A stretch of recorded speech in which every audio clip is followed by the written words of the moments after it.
Sir, look here. Sir, look here. Yes.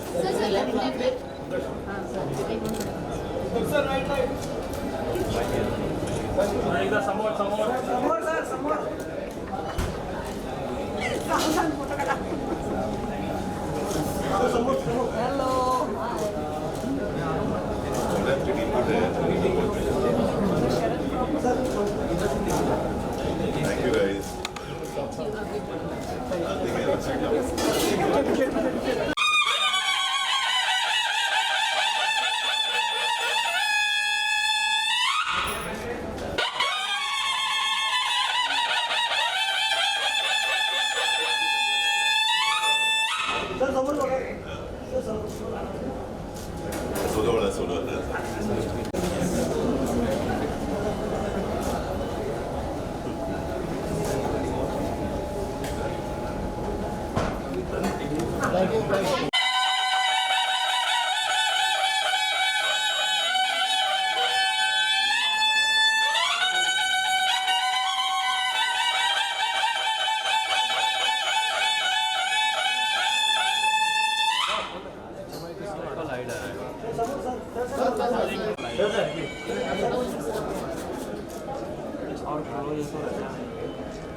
Solo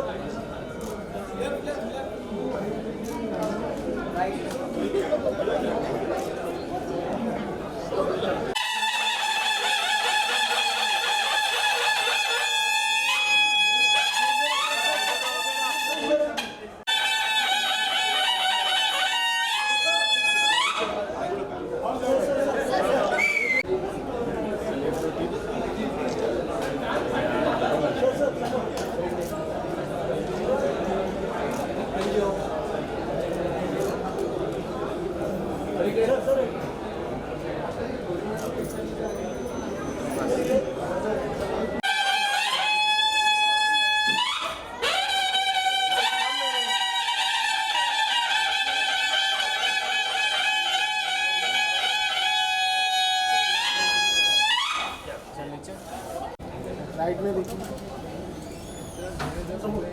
ma'am, right में देखिए।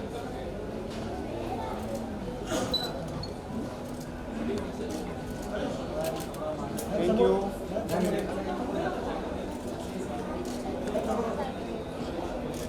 चला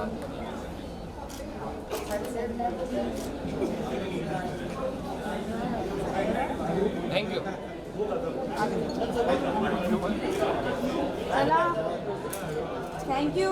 thank you Hi. It's been. I know all of you are waiting for the trailer to be seen. We are waiting for 4 years to show this trailer. So Amit Hamloe. Hi Amrita. Sorry for starting. So look, a couple of things. आता film के बारे में और क्या बात करनी है वो तो आप ट्रेलर देख के आपको पता चल ही जाएगा. लेकिन एक दो चीज़ें हैं जो मैं कुछ थँक्यूज आहे जो मैं बोलना चाहता हूँ.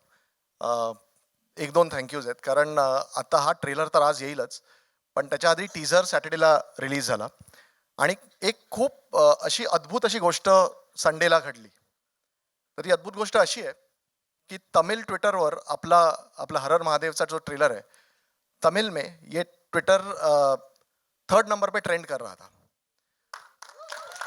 Fantastic. Now why this is important because हमने ये जो फिल्म बनाई है हरर महादेव ये खासकर उन लोगों के लिए है, मराठी लोगों के लिए तो है ही, लेकिन खासकर उन लोगों के लिए है जो महाराष्ट्र के बाहर है.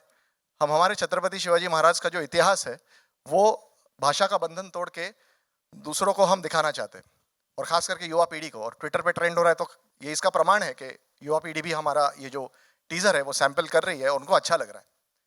सो फ्रॉम ऑल शिवभक्स of Maharashtra we would like to thank all शिवभक्स of Tamil Nadu. Thank you so much. नहीं मनवा, एक तो अभी क्या है ना, हम मराठे हैं ना, तो अगर हम वहाँ जा रहे हैं तो हमारा स्वागत इस तरह से हुआ है तो हम स्वागत के बदले मराठे हैं तो सौगात भी तो देंगे. तो एक छोटी सी सौगात है हम मराठों की तरफ से कि ये जो तमिल वर्जन होगा इस फिल्म का और आज का तमिल ट्रेलर और ये Tamil version of this film Har her Mahadev, we want to dedicate to that one man जिसके माँ बाप ने उनका नाम छत्रपति शिवाजी महाराज के ऊपर से रखा है। वो हमारे मराठी मानुस है और वो है शिवाजी गायकवाड़, हमारे अपने Rajinikanth sir. So Rajnikant sir, this film is as much yours as it is ours. और एक बात हुई थी कि तेलुगु में नंबर 1 पे ट्रेंड हुआ ये teaser, so that is again a great thing. क्या बात है। नंबर 1 इन तेलुगु, so वही इक्वेशन तो वही हो जाता है स्वागत और सौगात का। तो I would like to dedicate the Telugu version of the film and the teaser to my favorite director in the whole world, और जिनका आज बर्थडे है, so SS Rajamouli sir, this is for you. झालं माझं। मी ऐकतच राहिले। Fantastic. Abhijit, काहीतरी सिनेमाबद्दल पण तू बोलावंस, एक दोन लाईन्स। नाही ते आपण पर्सनल इंटरव्यूज करू तेव्हा बोलू, बट कपल ऑफ थिंग्स की the whole point of making this cinema is to make ये जो हमारा इतिहास है, इतना इतना रिच इतिहास है, इसको युवा पीढ़ी तक पहुंचाने का सिनेमा ही सिर्फ एक जरिया है, and that is what we are being true to. और ऐसा होता है ना कि जब भाषा का बंधन तोड़ के, जैसे हम किसी और के घर पे जब जाते हैं, हमारे घर पे जब हम रहते तो ऐसे ही कभी पैजामा हाफ पैंट कभी ऐसे ही रहते हैं, लेकिन जब हमको दूसरों के घर में जाना पड़ता है तो हम सूट बूट लगता है भी कभी कभी, ऐसे करके जाना पड़ता है। तो जब हम अभी तमिल में जा रहे हैं, तेलुगु में जा रहे हैं, हिंदी में जा रहे हैं, कन्नड़ा में जा रहे हैं, तो ये हमारी जिम्मेदारी थी कि हम टेक्निकली ब्रिलियंट हो और स्केल वाइज बड़े हो और क्रिएटिवली जितने उम्दा है उससे भी अच्छे हो। तो हमारी पूरी टीम, मेरे पूरा कास्ट एंड क्रू है, ये इनकी बदौलत के we are able to give a product which the Marathi film industry can be proud of. और ये मराठी फिल्म नहीं है, ये मराठी की फिल्म है तमिल, तेलुगु, हिंदी और कन्नडा के लिए। बिलकुल।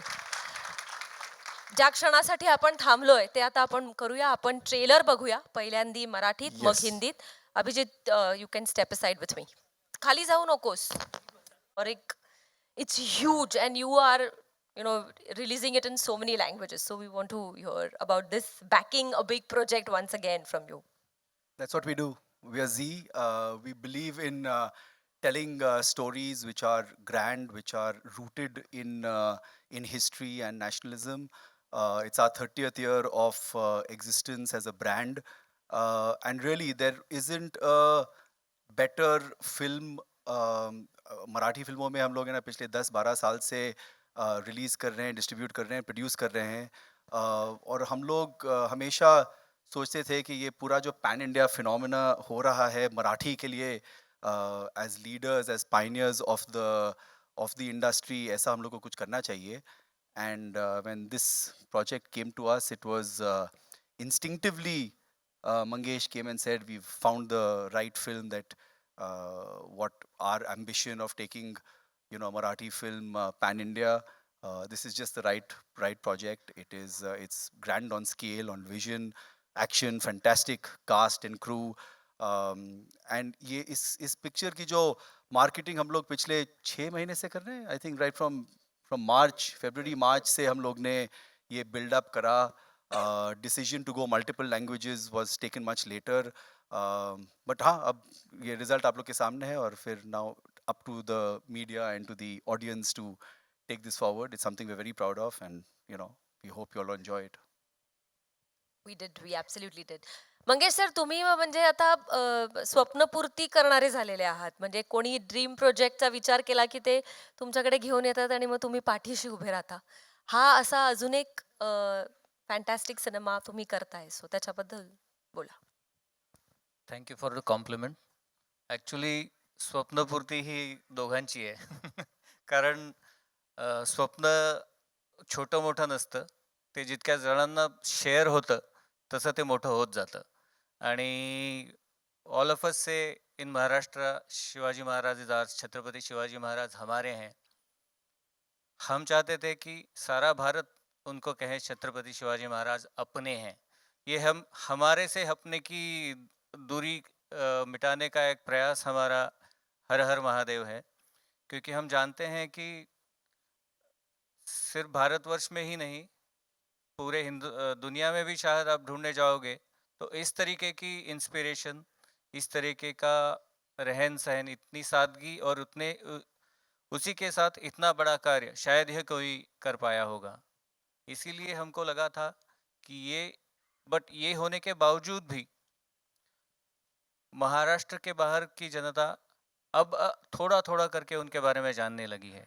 तो ये हमारा एक पहला प्रयत्न है, एक पहला प्रयास है कि इस फिल्म के ज़रिए और आने वाले कई और फिल्मों के ज़रिए हम ये चीज़ें बार बार बताते रहें, लोगों तक पहुंचाते रहें। और जो जो इस फिल्म में काल्पनिक चीज़ें नहीं हैं, ना के बराबर है। जो हुआ है, जो आपने ट्रेलर में देखा, वो सच्चाई है। और इस ज़रिए हम अपनी सच्चाई, अपना इतिहास अगर दुनिया के सामने ले आ पाएँ, तो उसको लाने का तरीका भी उतना भव्य होना ज़रूरी है। और वो चीज़ सबसे पहले अभिजीत के मन में आई, इसकी भव्यता। और उसके बाद सुबोध सर, शरद सर, अमृता, साइली, हार्दिक जैसे एक से एक मराठी के बड़े बड़े कलाकार इस फिल्म का हिस्सा बने। तो बनते वक्त ही हमारे मन में एक बात तय थी, ये फिल्म भले ही बन मराठी में रही है, बट ये सिर्फ मराठी के लिए नहीं बनेगी। ये बनते वक्त जहाँ से भी हमको ज़्यादा से ज़्यादा अच्छा टैलेंट जिस जगह से भी मिल पाएगा, हमने लेने की कोशिश की है। इसीलिए पीके सर जिन्होंने इसका एक्शन डायरेक्शन किया है, वो हिंदी इंडस्ट्री से आते हैं। शिवमणि सर ने इस गाने में योगदान दिया हुआ है। सिड श्रीराम, जिनके हाल ही में बहुत ज़्यादा गाने फेमस है, उन्होंने छत्रपति शिवाजी का गाना गाया हुआ है। तो हमारा प्रयत्न यही रहा है कि फिल्म भले ही एक भाषा में बन रही हो, बट वो भारत की सारी भाषाओं में अपनी सी लगे। और इस बात का प्रमाण यही है कि जैसे जैसे एक एक टीज़र, एक एक गाना आता गया है, उसको सराहना सभी जगह से मिली है। तो ये वही बात है कि बात सबके मन में थी, उसको वापस से फिर से पहुंचाने का जरिया हम बन रहे हैं। इसलिए फिल्म सिर्फ हमारी नहीं है, ये फिल्म अपने सबकी और आप सबकी है। क्योंकि छत्रपति शिवाजी महाराज सिर्फ अपने हमारे नहीं हैं, सबके हैं। और वो बात फिर से एक बार पहुंचाने का हमारा जरिया और प्रयास है। हर हर महादेव। Thank you. छत्रपती शिवाजी महाराजांना रयतेचा राजा म्हणायचे आणि ते पूर्णपणे या सिनेमात त्यांच्या सगळ्या इतिहासातल्या गोष्टींमध्ये आपल्याला आढळतं. सिर्फ एक बात ऐड करना चाहूँगा इसमें। ये बात भले ही छत्रपति शिवाजी महाराज के बारे में कही गई हो, बट ये उस इंसान की कहानी है जो उनके लिए सबसे करीबी था। और इसलिए बाजी प्रभु देशपांडे, और इसलिए बाजी प्रभु देशपांडे के नज़र से हर हर महादेव, ये पूरा फिल्म का हमारा प्रयास रहा है। Thank you. छत्रपती शिवाजी महाराजांचे शिलेदार बाजीप्रभू देशपांडे हे आपल्याला सगळ्यांना माहितीच आहे. इनफॅक्ट हिस्ट्रीमध्ये आपल्याला शिकवलंही जातं. पण आता या चित्रपटाच्या निमित्ताने ते पडद्यावर आपल्याला दिसणार आहे. I think it's a treat for even school children that you know what you studied, what you are going to study, you get to see it in terms of visuals. इतिहास निर्माण करायला वेडी लोक लागतात, तसे हा ऐतिहासिक सिनेमा निर्माण करताना पण खूप वेडी लोक एकत्र आली. तर या माझ्या काही अतिशय जवळच्या मित्रांना, वेड्या मंडळींना मी आमंत्रित करते स्टेजवर. बाजी प्रभू देशपांडेंची जी भूमिका करतायत ते Sharad Kelkar.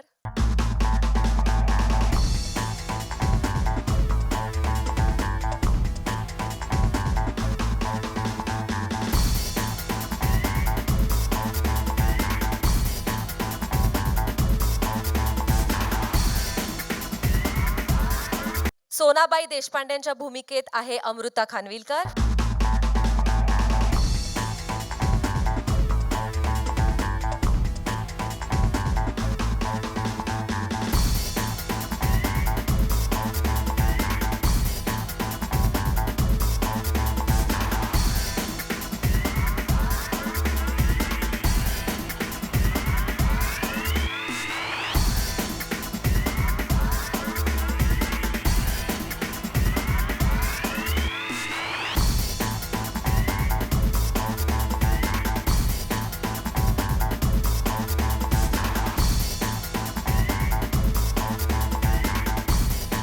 Would all of you like to take a seat or you're comfortable standing? Yeah? Okay, great. So Sharad, let's start with you. You हातीने इतका सुंदर, पॉझिटिव्ह आणि वेगळा रोल तू करणार आहेस, तर त्याच्याबद्दल सांग. Good evening everyone. थोड़ा नॉस्टैल्जिया है 3 साल पहले यही जगह थी जहां तानाजी का ट्रेलर लॉन्च हुआ था और बहुत सारी यादें हैं उससे।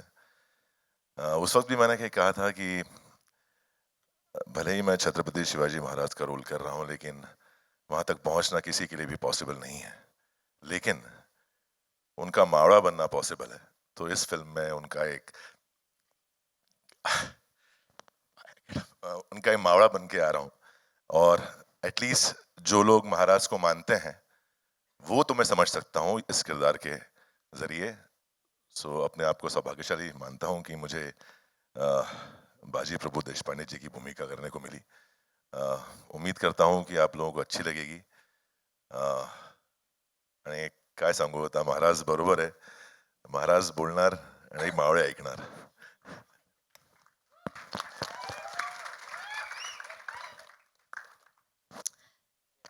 सुबोध, बायोपिक म्हटल्यावर सुबोध भावे पाहिजेच.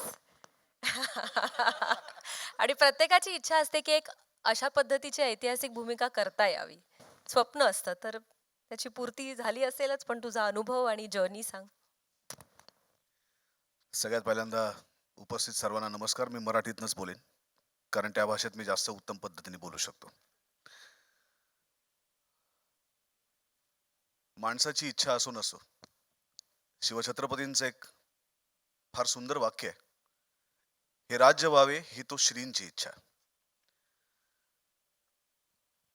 मी जेव्हा नुकता मुंबईत आलो होतो करिअर करण्यासाठी ऍक्टर म्हणून, तेव्हा विनय आपटे शिवछत्रपतींवरती एक मालिका बनवत होते हिंदीमध्ये, आणि त्याची ऑडिशन मी दिली होती शिवछत्रपतींच्या भूमिकेसाठी. त्याच्यामध्ये माझं सिलेक्शन नाही झालं.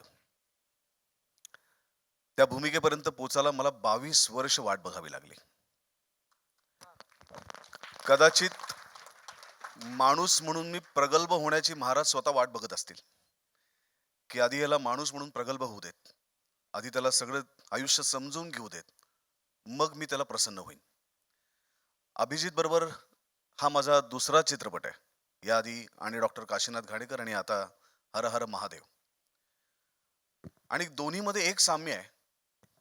दोन्हीमध्ये एक साम्य असं आहे की काशीनाथ घाणेकर यांचीही भूमिका मला करायची नव्हती, पण ती मी केली.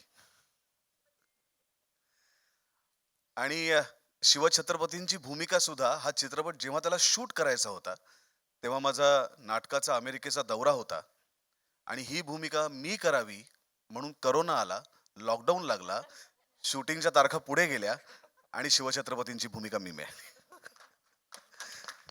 त्यामुळे जर त्यांची इच्छा असेल तर काही घडू शकतं आणि आपण ती भूमिका करू शकतो. मला असं वाटतं कायम की अभिनेता जरी म्हणत असला, दिग्दर्शक जरी म्हणत असला की या भूमिकेसाठी मी त्याची निवड केली आहे, अभिनेता म्हणत असला की ही भूमिका मी निवडून आणली आहे, पण आपण कधीच ज्यांच्या वरचा चित्रपट करत असतो त्याची निवड आपण कधीच करत नसतो. ती निवड प्रत्यक्ष ते लोक करत असतात ज्यांच्या भूमिका आपण करत असतो. त्यामुळे शिवछत्रपतींची भूमिका तानाजीमध्ये साकारल्यानंतर बाजी प्रभूंनी निवड केली शरदची की तू आता माझी भूमिका कर. किंवा शिवछत्रपतींची भूमिका करताना शिवछत्रपतींनी त्यांना आदेश दिला असेल की तुम्ही आता बाजी प्रभूंची भूमिका करा, आणि त्यांनीच मलाही सांगितलं आणि अभिजितकडनं करून घेतलं की तू आता माझी भूमिका कर. त्यांचं चरित्र आपण सगळ्यांनी वाचलंय, लहानपणापासून वाचलंय, त्याच्यात परत मी बोलण्यासारखं काही नाही.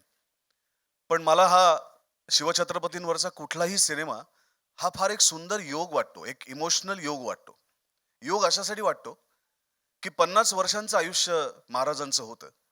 या 50 वर्षामध्ये त्यांनी अनेक माणसं जोडली, त्यांच्या मातोश्रींनी त्यांच्यावरती संस्कार केले, स्वराज्य मिळवण्याचं एक स्वप्न दाखवलं, आणि शिवछत्रपतींनी आपल्या सहकाऱ्यांच्या समवेत ते स्वप्न प्रत्यक्ष साकार केलं. आई जिजाऊ असतील, त्यांच्या पत्नी सईबाई असतील, त्यांचे सर्व सहकारी असतील, बाजीप्रभू असतील, तानाजी मालुसरे असतील, येसाजी कंक असतील, मुरारबाजी देशपांडे असतील, या कितीतरी अगणित लोकांनी महाराजांसाठी, ते स्वराज्य उभं करण्यासाठी, जे स्वप्न प्रत्यक्ष येईल का नाही हे कोणाला माहितीही नव्हतं, अशा एका स्वप्नासाठी स्वतःचा जीव दिला. पण त्या सगळ्यांचं एकमेकांशी असलेलं जे नातं होतं, एक प्रेम होतं, विश्वास होता, तो किती घट्ट आहे बघा. की ज्या क्षणी त्या सर्व मंडळींना कळलं की आता सिनेमा नावाचं माध्यम पृथ्वी तलावरती आलंय आणि या सिनेमा नावाच्या माध्यमातनं आपण एकमेकांना 350 वर्षानंतर पुन्हा एकदा 3 तासाकरता का होईना आपण भेटू शकतो. आज या सिनेमाच्या निमित्तानं का होईना आपण छत्रपती शिवाजी महाराज आणि बाजी प्रभू एकमेकांना भेटू शकतात. 2.5 तास ते एकमेकांबरोबर स्क्रीन शेअर करू शकतात. ब्लॅक अँड व्हाईट चित्रपटापासून ते कलर पर्यंत महाराजांवरती कितीतरी सिनेमे आले. विचार करा की महाराजांना आपल्या सहकाऱ्यांची किती याद येत असेल, किती आठवण येत असेल, की पुन्हा पुन्हा त्यांच्यावरती येणाऱ्या प्रत्येक चित्रपटातनं ते पुन्हा पुन्हा आपल्या सहकाऱ्यांना भेटतायत. मग ते कधी तानाजी मालुसरे असतात, कधी बाजीप्रभू देशपांडे असतात, कधी येसाजी कंक असतात. या सगळ्यांना भेटतात ते. पुन्हा पुन्हा आपण स्वराज्यासाठी काय काय केलं याचा आढावा घेतात आणि ते पुढच्या पिढीपुढे मांडतात की मला अशा प्रकारचं स्वराज्य हवं होतं, हे माझं स्वप्न होतं आणि ते पूर्ण करण्याची जबाबदारी आपली आहे. म्हणूनच ते सातत्याने आपल्या समोर येत असतात. मी आभार मानतो माझ्या निर्मात्यांचे, आभार मानतो माझ्या दिग्दर्शकाचे, लेखकाचे, आभार मानतो माझ्या सर्व टीमचे आणि आभार मानतो या महाराष्ट्राचे की जिथे शिवछत्रपतींनी जन्म घेतल्या त्या पवित्र भूमीमध्ये त्यांनी आम्हाला जन्माला घातलं. म्हणून त्या भूमीचे आभार मानतो की तुझ्यामुळे आम्हाला तुझ्याच एका उत्तुंग शिखरावर पोहोचलेल्या व्यक्तीचं दर्शन घडलं, ज्याला आम्ही जाणता राजा म्हणतो. त्या राजाचं दर्शन आम्हाला झालं. धन्यवाद. Thank you Subodh. अमृता, तुम्हारे ये इस साल में बहुत सारी फिल्म्स आई है, लेकिन ये किरदार कुछ अलग है. Absolutely simple, beautiful and a different role. तो उसके बारे में प्लीज बताइए. नमस्कार. कन्फ्युजन झालंय इथे. लेफ्टला सुबोध मराठीत बोलला, राईटला हा हिंदीत बोलला, मधल्यामध्ये नाही नाही ते यायची ते ते संस्कार व्हायचेत अजून, मला असं वाटतं. पण नमस्कार, नमस्ते आप सभी को यहाँ पर. अ, सबसे पहले तो इस मंच पर खड़े रहना मेरे लिए सच में I think I feel very very lucky. एक कारण, जसं शारिक सर म्हणाले तसं गेली 30 वर्ष झी हे इतकं मोठं ब्रँड आहे आणि फक्तच टेलिव्हिजन किंवा विविध भाषांमध्ये नाही तर चित्रपटांमध्ये सुद्धा त्यांनी आपला जम जो आहे तो इतका उत्कृष्टपणे बसवला आहे. आणि मराठी चित्रपटांना मार्केटिंग म्हणजे काय आणि मराठी चित्रपट कानाकोपऱ्यात कसा पोचवायचा हे झीने आत्तापर्यंत दाखवून दिलंय. सो त्यांचं मी मनापासून इथे अभिनंदन करते. फडतरे सर, ज्यांच्याबरोबर मी कट्यार काळजात घुसलीपासून काम करत आहे आणि त्यानंतर त्यांच्या प्रत्येक सिनेमात का होईना एखादा चित्रपट, आय थिंक पुष्पक विमान सोडल्यास ना, अच्छा मला विमान म्हणून नको, सध्या मी चंद्रास ठीक आहे. तर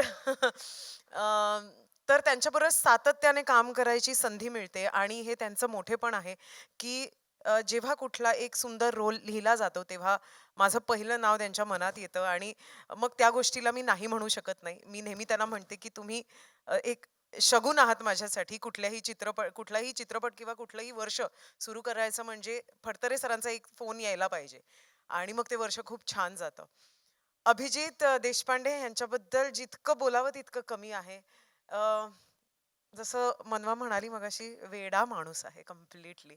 आणि ज्या प्रकारचं पॅशन त्याच्यामध्ये आहे आणि तो प्रत्येक गोष्टीमध्ये इतका इन्व्हॉल्व्ह होऊन काम करत असतो. मला नाही वाटत आहे खूपशा दिग्दर्शकांना हल्लीच्या काळात तुम्ही इतकं वेडं पाहता. सो थँक्यू अभि, पुन्हा एकदा मला थँक्यू अमृता. मनवा, तू मगाशी म्हणालीस की सिम्पल कॅरेक्टर आहे. सिम्पल नाही आहे तिचं कॅरेक्टर, ती सांगेलच. पण एक गोष्ट सांगावीशी वाटते की सोनाबाई देशपांडे म्हणजे बाजीप्रभू देशपांडेंच्या पत्नी, हो आणि ते त्यांना नेहमी देशपांडेबाई म्हणत असतात. हो ते माहितीये का? हो का कारण माझ्या घरी माझे आई बाबा आलेत. हा. So माझे बाबा माझ्या आईला घरी देशपांडेबाई म्हणतात. So म्हणून- अच्छा, तर ते तिकडून म्हणून मी इन्स्पायर्ड आहे. समजलं. अच्छा. पण थोडक्यात सोनाबाईंबद्दल सांगते तर एकतर हा माझा पहिला ऐतिहासिक चित्रपट आहे, माय फर्स्ट हिस्टॉरिक फिल्म. आणि आय कांट टेल यू की इतक्या जबरदस्त कलाकारांबरोबर काम करून इतकी ऊर्जा मिळते आणि काहीतरी करण्याची इच्छा जागृत होते. सोनाबाईंबद्दल अगदी थोडक्यात सांगते. आमच्या चित्रपटामध्ये एक डायलॉग आहे, ज्यांच्या नावानं 12 मावळ दणाणतात असे बाजीप्रभू देशपांडे, ज्यांच्या नावानं दणाणतात त्या सोनाबाई आहेत. धन्यवाद. थँक्यू. सायली, तू सईबाईंची भूमिका केली आहेस तर त्याच्याबद्दल सांग. मी अगदी थोडक्यात सांगेन आत्ता कारण सईबाईंबद्दल महाराणी सईबाई भोसलेंबद्दल काही बोलणं ते बघितल्यानंतरच त्यांना तो अनुभव घेतल्यानंतरच कळतं ते सांगून कधीच कळू शकत नाही पण सईबाई भोसलेंची भूमिका करण्याची संधी नाही म्हणू शकत मी हा मान मिळालाय त्यासाठी हर हर महादेवच्या पूर्ण परिवाराचे मी खूप मनापासून आभार मानते थँक्यू थँक्यू. हार्दिक, तू पण तुझ्या भूमिकेविषयी सांगावस. नमस्कार. खरं तर आधी मी अभिजित सरांचे जी स्टुडिओचे आभार मानतो कारण की एवढ्या दिग्गज कलाकारांबरोबर मला स्टेज शेअर करायला मिळतं त्याबद्दल खरंच मी स्वतःला म्हणजे एक आपण म्हणतो ना गर्व असा येतो थोडासा तसं वाटतंय मला आणि अभिमानसुद्धा वाटतंय तर त्यासाठी खरंच खरंच थँक्यू सो मच. मी आबाजी विश्वनाथ म्हणजे महाराजांचा गुप्तहेर याची भूमिका करतोय. खूप आगळं वेगळं एक कॅरेक्टर आहे ते कारण की त्याच्या आधी मालिका करत असताना एक कॅरेक्टर सातत्याने प्रेक्षकांच्या डोक्यात एक बसलेलं असतं ते मी 5 वर्ष करत होतो पण अभिजित सरांनी खूप मेहनत घेतली कारण की पहिलेच त्यांनी मला सांगितलं होतं की ते पुसून आपल्याला नवीन एक कॅरेक्टर लोकांसमोर आणायचं आहे आणि इतिहासातलं एक नाव एक जे म्हणजे आपण सगळी ती नावं एक पवित्र नावं आहेत आणि त्यातलं एक नाव एक कॅरेक्टर मी करतोय याच्यापेक्षा सौभाग्य काय असेल आणि जे सतत महाराजांबरोबर असतं त्यामुळे खूप छान वाटतंय आणि एक्सपिरियन्स तर खूप ग्रेट होता. थँक्यू. थँक्यू. आणि आता questions from the audience. Yeah, one thing I would like to note. So, cinema जो आहे तो आपण बाजीप्रभू देशपांडे आणि छत्रपती शिवाजी महाराजांच्या नात्यावरचा हा सिनेमा आहे. बाजीप्रभू देशपांडेंची पर्सनल स्टोरी आहे पण ही जी गोष्ट मी मांडलेली आहे सिनेमामध्ये ती एका नरेटरच्या थ्रू मांडलेली आहे की म्हणजे ही जी गोष्ट सांगणार आहे ते सह्याद्री आपली गोष्ट सांगणार. सह्याद्री ये कहानी बताने वाला है. सह्याद्री मतलब 350 साल से क्या अत्याचार हो रहे थे और फिर कैसे ये अन्याय का काला जो भी एक काली रात थी उसे चीरने वाली छत्रपति शिवाजी महाराज की जो तलवार थी तो उसके बारे में ये कहानी है. तो ये कहानी जो बताने वाले है जी गोष्ट सांगणार आहे ते आहे सह्याद्री आणि सह्याद्रीचा आवाज कोणाचा असला पाहिजे सूत्रधार. Sahyadri is going to be the सूत्रधार. सूत्रधार कोण असलं पाहिजे. सो ह्याचं जेव्हा डिस्कशन झालं तेव्हा मला असं वाटलं की सह्याद्रीचा आवाज असाच असला पाहिजे जो सह्याद्री इतकाच कणखर इतकाच शुद्ध इतकाच स्वच्छ आणि तितकाच बुलंद असला पाहिजे. आणि अवघ्या महाराष्ट्रात फक्त एकच नाव आहे ज्या सगळ्या कॅटेगरीजमध्ये खरं उतरतं आणि ते आहेत आपल्या सगळ्यांचे लाडके कलाप्रेमी कडवे शिवभक्त राजसाहेब ठाकरे.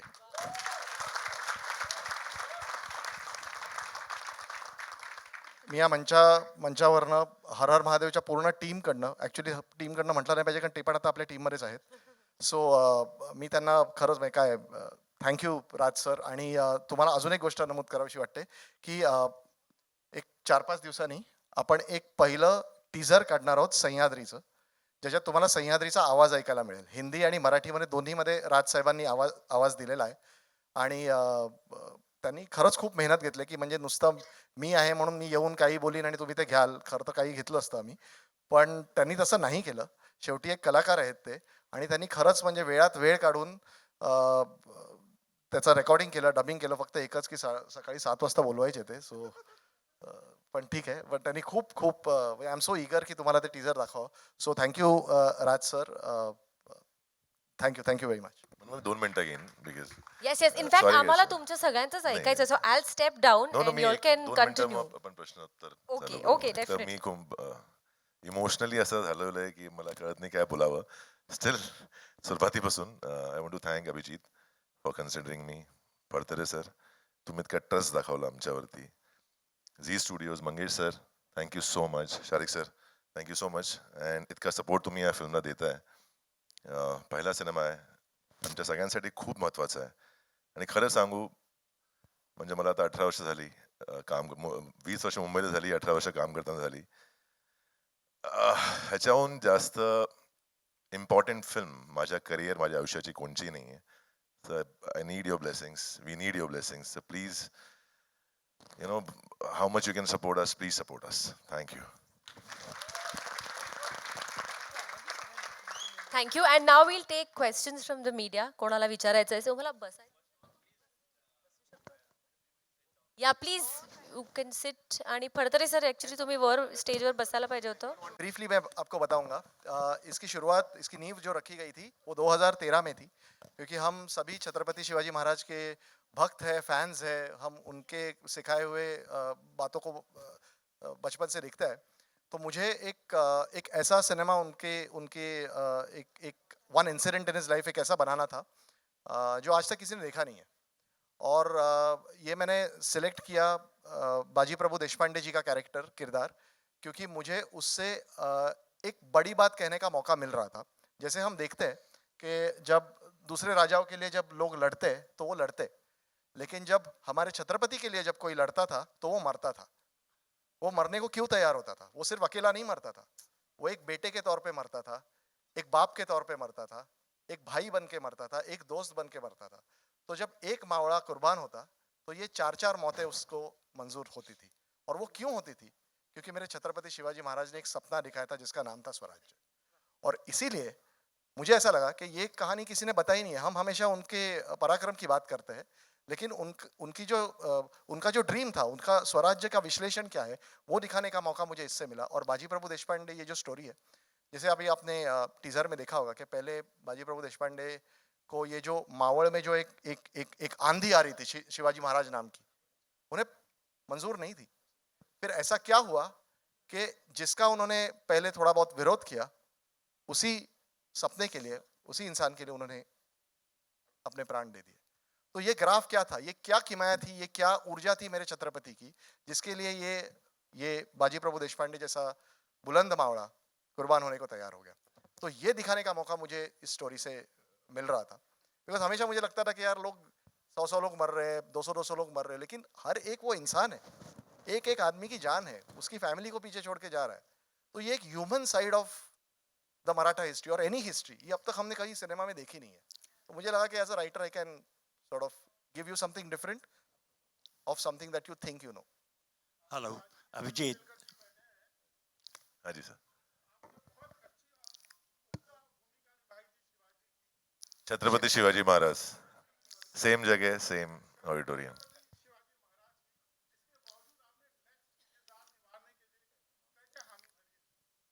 सर पहली बात तो sorry, I am not serious, joking, but still अगर अभी भी महाराज का एक ही उल्लेख हो रहा है, इसलिए ये फिल्म की गई है ताकि अगली बार महाराज का एक ही उल्लेख ना हो। सेकेंडली आपका जवाब देता हूँ कि देखिए, एज कलाकार के तौर पर आप लोगों ने बहुत प्यार दिया जब मैंने छत्रपति शिवाजी महाराज की भूमिका की। मुझे नहीं पता मैंने कैसे किया, कौन सी ऊर्जा थी, क्या था मेरे अंदर। मैंने कभी सपने में भी नहीं सोचा था कि मुझे वो उस व्यक्ति की भूमिका करने को मिली, और दिल से की मैंने। आप लोगों ने बहुत प्यार दिया, लेकिन जैसे मैंने पहले कहा कि महाराज को समझना, उनको फील करना बहुत मुश्किल है, बिकॉज वो व्यक्ति इतनी बड़ी है ना, मतलब कि उनके अगर चरणों तक भी पहुंच जाए हम समझने के लिए तो बहुत बहुत बड़ी की चीज हो जाएगी।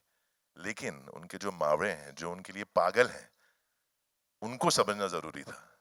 इसलिए शायद मैंने बाजी प्रभु देशपांडे जी की भूमिका की, ताकि मैं वो तो समझ पाऊं कि उनकी ऐसी क्या बात है जो उनके मावड़े उनके पीछे अपनी जान देते हैं।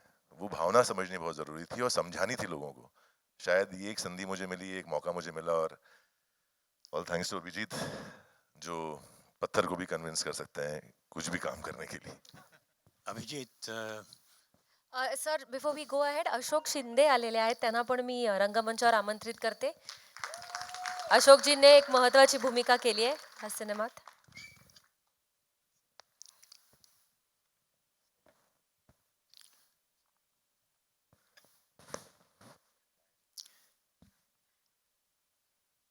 Abhijit, Siraj Syed, if the name rings a bell. ABCD. Yes, sir. Xavier's आप ABCD. मेरे स्टूडेंट रहे हैं किसी ज़माने में। Sir, you're not audible. अब जोर से बोलूँगा तो ऑडिबल हो जाऊँगा। Yeah. ठीक है। From filmfestivals.com. आपसे सवाल ये है कि आप राइटर के तौर पे शुरू हुए थे अपने करियर में, आप स्क्रीन प्ले लिखने में बहुत ज़्यादा दिलचस्पी लेते थे और आपने उसमें बहुत अध्ययन भी किया। तो एक बायोपिक को जब आप स्क्रीन पर लाते हैं तो उसके स्क्रीन प्ले लिखने में कोई पर्टिकुलर चीज़ों का आपको ख़ास ख्याल रखना पड़ता है, क्योंकि वो हिस्ट्री आपके सामने है और उसको कलात्मक तरीके से आपको पर्दे पर पेश भी करना है। तो वो आपका सफ़र हर हर महादेव में कैसा रहा, थोड़ा सा उसके बारे में बताइए। वेरी क्विकली, बिकॉज थोड़ा टेक्निकल है, so I will keep it very brief. देखिए क्या होता है ना कि जब हम कोई स्क्रीन प्ले लिखने जाते हैं तो हमको कुछ एक इंस्पिरेशन होती है, तो इसमें मेरे छत्रपति मेरे इंस्पिरेशन थे। और भी जैसे मैंने आपको बोला कि कैसे एक different side of my Chhatrapati, my history I wanted to show, इस तरह से शुरुआत हुई। लेकिन जब हम छत्रपति महाराज शिवाजी महाराज पे सिनेमा करते हैं तो वो सिर्फ एक सिनेमा नहीं होता है, वो एक तपस्या होती है। और मैंने 2013 में ये फिल्म लिखी, फिर चेंजेस करता आया, और आज 2022 में हम 9 साल से ये फिल्म पे लगा हूँ, क्योंकि fantastic. Because it is not just a craft, या ये सिर्फ एक जॉब नहीं है, बट ये एक रिस्पॉन्सिबिलिटी है, क्योंकि हमने फिल्म बनाई है आगे वाली जनरेशन के लिए, younger generation end Marathi end non Marathi people. तो ये हम पे एक रिस्पॉन्सिबिलिटी के उन तक सच्चा इतिहास पहुंचे, क्योंकि आज क्या है ना, आज अगर आप देखोगे सिनेमा देखोगे फिल्म में, इतिहास का अपभ्रंश या इतिहास को ड्रामेटिकली ट्विस्ट करने वाले आपको बहुत मिलेंगे, क्योंकि उनको शायद, and I don't want to जज एनीवन, बिकॉज हर एक फिल्म मेकर को मेरी बहुत रिस्पेक्ट है, I am still a one film old director, so I keep learning from them. लेकिन मुझे एज एन ऑडियंस वो नहीं जजता, क्योंकि मुझे लगता है कि अगर आप किसी भी इंसान को इन डेप्थ स्टडी करो, 6-7 साल स्टडी करो, किसी भी हिस्ट्री को स्टडी करो, आपको लिबर्टीज लेने की जरूरत नहीं होगी। हर इंसान में उतना ड्रामा है, उतना कॉन्फ्लिक्ट है, सिर्फ आपको जरूरी है, इन्वेंट करने की जरूरत नहीं है, डिस्कवर करने की जरूरत है। आपने कहा कि एस.एस. राजामौली आपके इंस्पिरेशन रहे हैं। प्लीज राजा मौली जी के बारे में मत बोलो, मैं 3 घंटा बात करूंगा। नहीं नहीं नहीं, उनके बारे में नहीं बोल रहा। मैं ये कहना चाह रहा था कि लिखने में, स्क्रीन प्ले राइटिंग में आपके कौन इंस्पिरेशन रहे? 2 इंस्पिरेशन है मेरे, राजा मौली सर खुद, because the way he crafts his sequences, so उनसे मैं क्या सीखता हूँ, सीक्वेंस डिजाइन, सीक्वेंसेस किस तरह से डिजाइन किए जाते हैं, end how do you scale up things, so वो मैं उनसे सीख रहा हूँ। कभी कॉपी तो करूंगा नहीं, बट उनसे ही मैं सीख रहा हूँ, बिकॉज जब थोड़ा बहुत कभी लगने लगता है ना कि यार डायरेक्शन आ रही है, तो वो RRR देखता है, बाहुबली देखता है, एंड दैट मैन इज मैड, that man is leaps ahead of us. तो अच्छा है, क्योंकि यंगर फिल्म मेकर्स को, हमको उनसे ऊर्जा मिलती है, और जब भी थोड़ी बहुत चर्बी चढ़ने लगे ना हमको, या फिर गुरूर आने लगे ना कि यार साल तेरे को आ रहा है कुछ, तो वो फिर वो देख लेते हैं, और फिर लगता है कि नहीं, आपको और बहुत सी ये आगे जाना है। तो उनसे मैं सीक्वेंस डिजाइन सीखता हूँ, और प्रकाश कपाड़िया जी है, उनसे मैं स्क्रीन प्ले राइटिंग से काफ़ी इंस्पिरेशन लेता हूँ। कटियार कागजात घुसली स्क्रिप्ट उन्होंने लिखी थी, तानाजी द अनसंग वॉरियर की स्क्रिप्ट उन्होंने लिखी है, Ramlila and so many great great great great films. So I learn from them, of course मेरे गुरु जो है जिनसे मैंने स्क्रिप्ट राइटिंग सीखी, अंजुम राजाबली सर। जी जी, बहुत बहुत शुक्रिया। नमस्कार, इकडे कल्पेश राज कुबल, महाराष्ट्र टाइम्स। अभिजित हाय हाय हाय कल्पेश। सर्वप्रथम सर्व टीमचं अभिनंदन आणि थँक्यू. ही मराठी सिनेमा मल्टी लँग्वेज बहुभाषिक होतोय, पॅन इंडिया तो रिलीज होणार आहे. जसं अभिजित मगाशी तू उल्लेख केलास की टीजर जेव्हा रिलीज झाला तेव्हा तमिळ आणि तेलुगू भाषेतला ट्रेलर अधिक ट्रेंडिंग राहिला ट्विटरवर. या उपरोक्त मराठी प्रेक्षक कुठे कमी पडतोय का?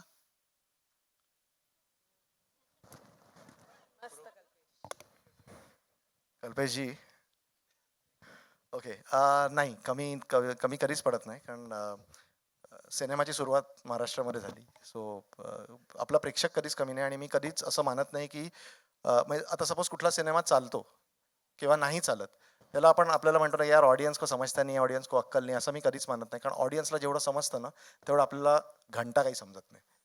जेव्हा तुम्ही याच सिनेमा हॉलमध्ये जेव्हा तुम्ही सगळे लाईट्स बंद करून जेव्हा सिनेमा बघता ना, तर तुमचा IQ असतो ना हा 40% वाढलेला असतो त्याच माणसाचा.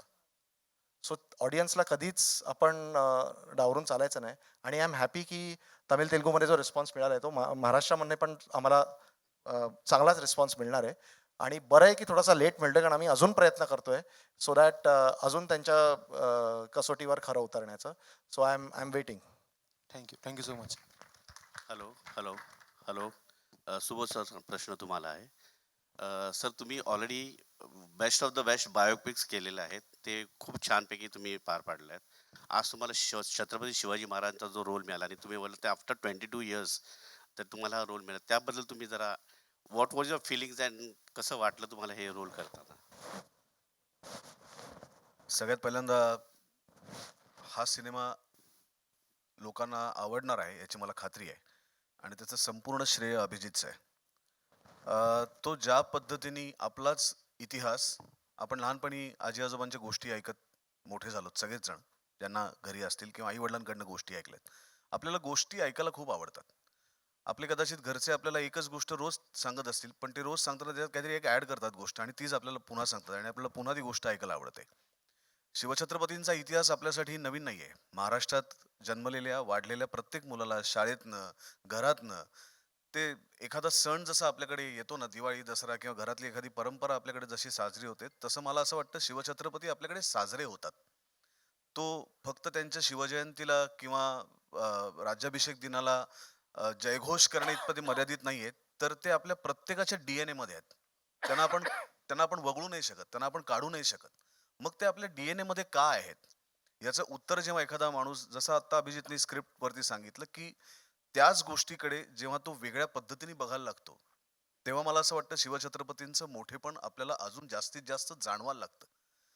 ही भूमिका करताना अर्थात अभिजितमुळे ही भूमिका मी केली हा भाग जरी असला, तरी काही काही भूमिका करताना त्या त्या व्यक्तिरेखा इतक्या मोठ्या असतात. म्हणजे 1680 साली त्यांचं निधन झालं. त्याच्यानंतर इतकी वर्ष झाली, 400, 450, 450 वर्ष झाली.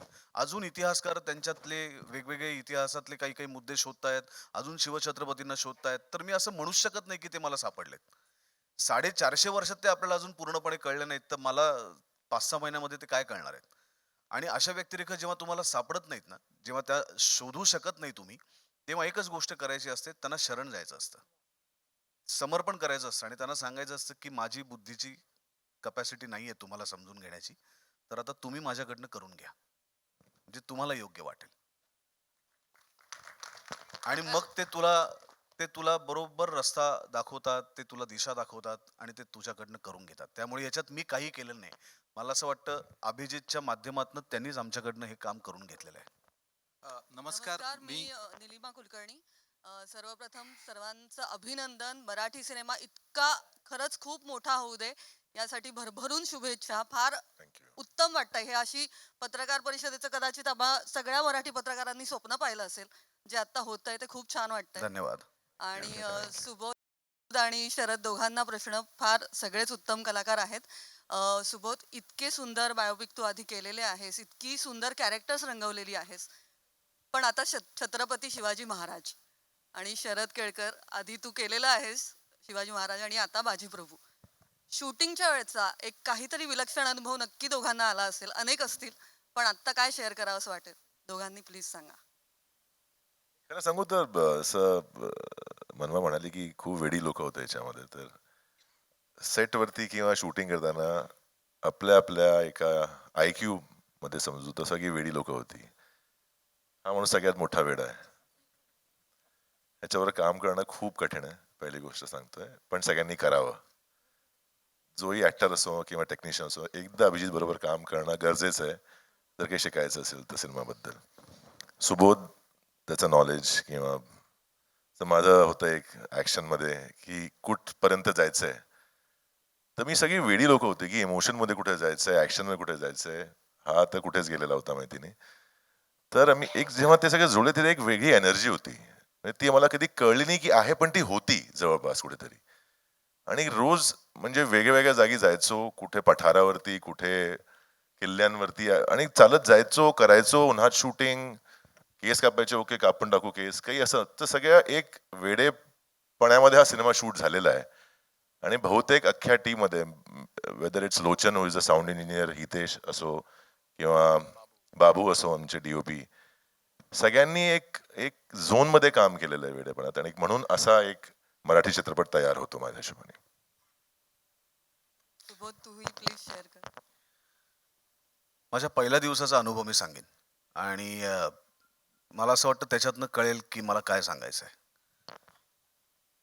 माझा पहिला दिवस होता शूटिंगचा आणि त्याच्यातला आता तुम्ही ट्रेलरमध्ये शॉट पाहिला असेल की ते घोड्यावरनं हातात तलवार घेऊन त्या पाण्यातनं दौडत चाललेले आहेत. हा पहिला शॉट लावला होता त्यांनी. तर म्हणजे जखमी झाला तर पटकन रिप्लेसमेंट करता येईल.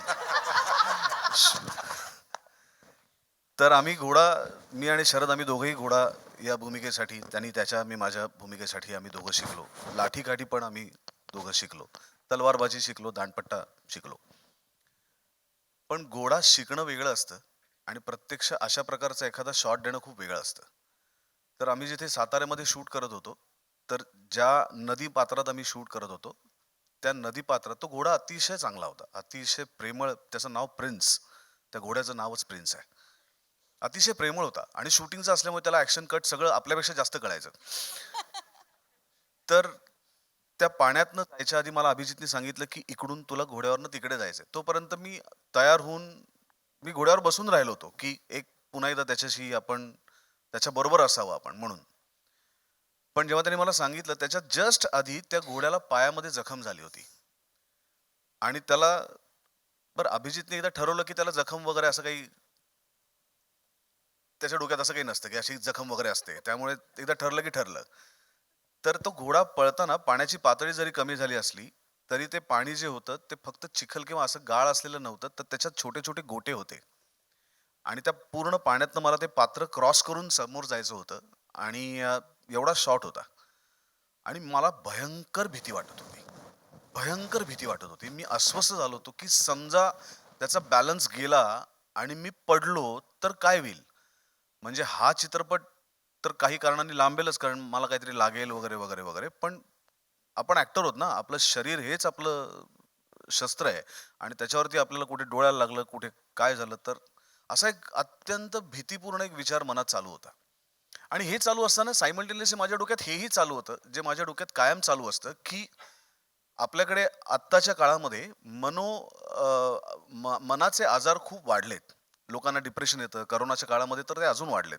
लोकांना डिप्रेशन येतं, कधी कधी अँझायटी वाढते, कधी कधी भीती वाटते, एक अनामिक अशी भीती वाटते, काहीतरी आपल्या आजूबाजूला घडणारी अशी एक भीती वाटते. आणि असं जेव्हा जेव्हा होतं ना, आजूबाजूला कोणीतरी मला सांगतं, तेव्हा तेव्हा मी कायम त्यांना सांगतो की तुम्ही शिवछत्रपतींचं चरित्र वाचा. 50 वर्षात ज्यांनी स्वराज्य उभं केलं, ती माणसं जर भिवून बसली असती, तर आपल्या जे आजूबाजूला जे दिसत नाहीत अशा शत्रूंपेक्षा प्रत्यक्ष दिसणारे असे अनेक शत्रू त्यांच्या आजूबाजूला होते आणि त्या सगळ्यांवरती मात करून त्यांनी स्वतःचं स्वप्न साकार केलं. तर इतकं मोठं चरित्र जर आपल्या आजूबाजूला आहे तर आपण भीतो का. आणि ही गोष्ट माझ्या मनात आली आणि मी जे मगाशी तुम्हाला उत्तर दिलं की आपण त्यांना शरण जायचं असतं, तसा पहिला शॉट होता. मी आभाळाकडे बघितलं, मी डोळे बंद केले, त्यांचा चेहरा मी डोळ्यासमोर आणला आणि जोर जोरात मी हर हर महादेव, जय भवानी, जय शिवाजी असं ओरडलो आणि घोड्याला लगाम दिली आणि तो पहिला शॉट ओके झाला. नमस्कार, मी मंदार जोशी, तारांगण. मंगेशजींसाठी माझा हा प्रश्न आहे. मला कल्पना आहे की मराठीत हा खूपच भव्य दिव्य पद्धतीने रिलीज होईल मोठ्या संख्येने, पण मला उत्सुकता आहे की तेलुगू, तमिळमध्ये तुम्ही काय स्ट्रॅटेजी आहे आणि विशेषतः फॉरेनमध्ये ह्या ज्या साऊथ इंडियन लँग्वेजेस आहे तिथं खूप मोठ्या प्रमाणात सिनेमे रिलीज केले जातात आणि त्याला रिस्पॉन्सही मिळतो, तर त्याचं जर तुम्ही काही माहिती दिली तर बरं होईल. एक चांगला प्रश्न आहे पहिला तर, कारण जवळजवळ सगळेजण गृहीतच धरतात की झीचा सिनेमा आहे तर महाराष्ट्रात तर तो होणारच. पण आता ही गृहीतकं बदलण्याचीच खरं वेळ होती आणि त्याकरताच महाराष्ट्राबाहेर पाऊल टाकतोय. प्रामुख्यानं तसं पाहिलं तर आपला सिनेमा कुठे कुठे चाललाय, तर छत्रपतींनी सुरू केलेलं मराठा साम्राज्य जिथे जिथे गेलं तिथे प्रत्येक ठिकाणी आपला सिनेमा जातोय. मग ते उत्तर असेल, दक्षिणेचं एक टोक असेल, म्हणजे तंजावरपर्यंत होतं, जिंजी ही आपली प्रत्यक्ष दुसरी राजधानी मानली जायची, आणि अटकेपार पण गेलो होतो. हा सिनेमा पण सगळीकडेच जाणार आहे, सगळीकडे प्रदर्शित होणार आहे. आव्हान म्हणाल तर आव्हानं तर असतातच, कारण प्रत्यक्ष स्वराज्य उभं राहण्यापूर्वी मुघल होते, आदिलशाही होती, निजामशाही होती. ह्या तिघांना, ह्या तिन्ही सुलतानी राजवटींना संपत स्वराज्य सुरू झालं होतं. त्यामुळं प्रेरणा तीच आहे. त्यामुळे सुरुवात कुठून होते हे खरं तर मॅटर करणार नाही आहे, कारण तारीख 25 आहे, इतर सिनेमे पण रिलीज होणार आहेत. त्यामुळे पहिलं काम झीनी केलेलं आहे तो रिलीज करण्याचा. एक नंबर ऑफ स्क्रीन काउंट्स तर येतीलच, ते आता आपण सिनेमा रिलीजच्या 15 दिवस आधी बोलतोय, ह्या गोष्टी हळूहळू ठरत जातील. पण एक गोष्ट आहे की जो काही स्क्रीन काउंट ठरेल तो सर्व मराठी जनांना अभिमानकारक तर नक्कीच असेल. आणि तिथून पुढचं काम खरं तर सिनेमा प्रदर्शित करणाऱ्यांचं नसतं, ते जनतेचं असतं. आणि त्यामुळे आशा आहे की तिथून पुढचं काम सगळी भारतभरातली जनता नक्कीच चांगल्या प्रकारे करेल, साथ देईल आणि आशीर्वाद देईल. हॅलो. सो अमृता आणि सायलीसाठी माझा प्रश्न आहे. फर्स्ट हिस्टॉरिकल लुक तर खूप छान आहे तुमच्या दोघींचे, पोस्टर्स सुद्धा प्रेक्षकांना आवडत आहेत. आता सगळेच जण अभिजित सरांबद्दल भरभरून बोलतायत आणि वेडी माणसं एकत्र आली हे सगळं ऐकतोय. पण असं सगळं असताना अमृता आणि सायली तुमच्या दोघींसाठी हर हर महादेव करताना सगळ्यात मोठा टास्क कोणता ठरलाय? तू आधी.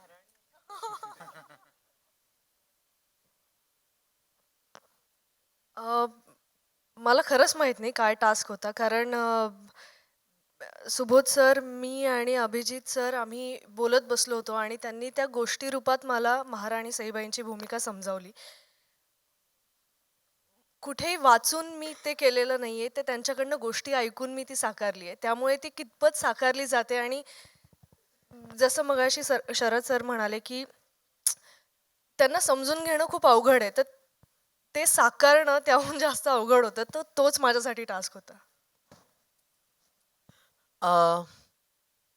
मला असं वाटतं सगळ्यात अवघड होतं ते म्हणजे बॅलन्स करणं. कारण सोनाबाई ज्या आहेत, त्या जरी बाजीप्रभूंच्या अर्धांगिनी असल्या तरीसुद्धा ना त्या काळी त्या एक अत्यंत कराऱ्या अशा स्त्री होत्या आणि मावळच्या स्त्रियांचा मान, सन्मान आणि तिथे घडणाऱ्या गोष्टी त्यांच्या कानावर यायच्या आणि त्या काळी स्त्रियांसाठी फार वाईट परिस्थिती होती. ती ती समजून घेणं आणि त्या काळी आपल्या नवऱ्याचे व्यवस्थितपणे कान टोचणं हे कसं सोनाबाईंना आय थिंक जमलं, हे अभिजितनी फार उत्कृष्ट पद्धतीने ती जी एक थिन लाईन असते ना ती मेंटेन केली, की कुठेही ती कसं असं म्हणजे कसं सांगू ना, की थांब 2 मिनिटं दे मला. I am tempted to tell you about the scenes, पण ते नाही सांगणार. हो, मलाही तेच झालंय, की मला असं झालं, की ऐक ना, तो जो सीन आहे ना, असं झालंय. पण ते नाही सांगू शकत हां, मी आपण. नाही सांगू शकत. पण अगदी थोडक्यात सांगते, की खूप अवघड असतं जेव्हा तुम्ही एक ऐतिहासिक पात्र करत असता, तेव्हा त्याचा भार इतका असतो, त्याचं वजन इतकं असतं आणि मग त्याच्यामध्ये एक ह्युमन एलिमेंट ॲड करणं, की कितीही बाजीप्रभू देशपांडे असले तरी ते सोनाबाईंचे ते नवरा होता तो. हां. आणि तरी सुद्धा पावला पावलाला त्यांना प्रत्येक गोष्ट सांगणं आणि ती त्यांच्या करून करून घेणं विथ रिस्पेक्ट. आय थिंक ती जी एक सुंदर तार होती ना, ती मला अभिजितनी फार मस्त दिली होती. सो ते आणि तेही शरद करणं करून घेणं. सो आय थिंक ते ते फार मस्त होतं आणि काही आमच्या सीन्समध्ये ते खूप उत्कृष्टपणे आलं सुद्धा आहे. आता मला खूप नको विचारू, मला सीन्स सांगावेसे वाटतात मग. आय जस्ट ॲड टू दिस की युजली आपण जेव्हा असे वॉर फिल्म्स करतो किंवा हिस्ट्री ना, एक माझं पर्सनल कंप्लेंट जेव्हा लिहायला लागलो तेव्हा असं होतं ना, की it's always about swords and spears and blood. What about the women? So त्यांच्याबद्दल आपण कधीच काही बोलत नाही. सो आपली आपली हा जो सिनेमा आहे ह्याच्यात प्रामुख्याने 4 स्त्रियांबद्दल आपण बोललेलो आहोत. ऑफकोर्स सोनाबाई देशपांडे, राणीसाहेब सईबाई भोसले, आऊसाहेब जिजाऊ आणि चौथ्या बडी साहिबा ज्या असतात. सो त्या ज्या बिजापूरला हे करत असतात. प्रत्येकाचे आपले पॉईंट ऑफ व्ह्यूज आहेत आणि प्रत्येकाच्या आपल्या फिलॉसॉफीज आहेत आणि त्याचा परिणाम ह्या इतिहासावर काय होतो आणि किती होतो ते तुम्हाला सिनेमामध्ये प्रामुख्याने बघायला मिळेल.